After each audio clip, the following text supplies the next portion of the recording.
સમગ્ર ગુજરાત રાજ્યમાં હાલ ગરમીનો પારો ઊંચોને ઊંચો જઈ રહ્યો છે, ત્યારે માણસોની સાથે સાથે ઘણા પશુ પક્ષીને પણ આકરી ગરમીનો સામનો કરવો પડી રહ્યો છે। આવી જ એક ઘટના સામે આવી છે રાજકોટ જિલ્લાના ધોરાજી તાલુકાથી, જ્યાં રાજકોટના ધોરાજી તાલુકાના વાડોદર ગામમાં આવેલ તળાવમાં ઉનાળાને કારણે તળાવના પાણીનું સ્તર નીચું ને નીચું જતું રહ્યું છે। તેમાં રહેતા માછલાઓ મોત થઈ રહ્યા છે।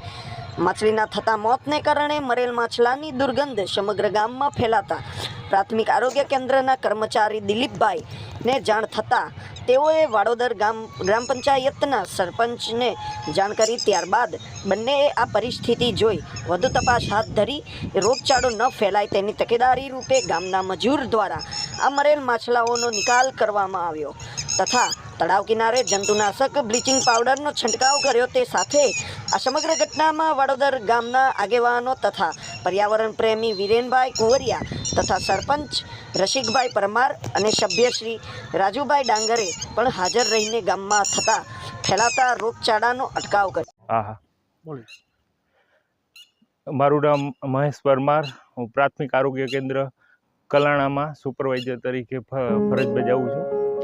પ્રાથમિક આરોગ્ય કેન્દ્ર કલાણાના તાબા હેઠળ આવતા વાડોદર ગામમાં તળાવની અંદર પુષ્કળ પ્રમાણમાં માછલીઓ મરી જતા ખૂબ જ દુર્ગંધ આવતી હતી, જેની જાણ અમારા સ્ટાફને થતાં તેમને તાલુકા લેવલે તેમજ અમને જાણ કરેલ।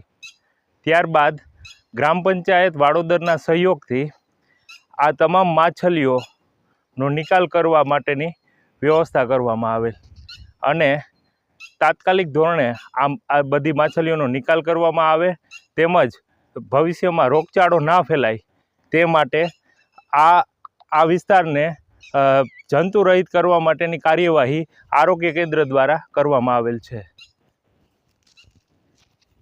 ભીમભા દીપક છે, હું વાડોદર ગામમાં હાલ MPHW તરીકે ફરજ બજાવું છું। સવારે સર્વે દરમિયાન અમારા ધ્યાનમાં આવેલ કે વાડોદરની અંદર આવેલા તળાવની અંદર અસંખ્ય માછલીઓના મરણ થયેલ છે। પાણીની ઘટને હિસાબે આ માછલીઓ મૃત્યુ પામેલ છે, તો એને દૂર કરવા માટે અમે પંચાયતને જાણ કરેલ। પંચાયતનો અમને પૂરો સહયોગ મળેલ છે।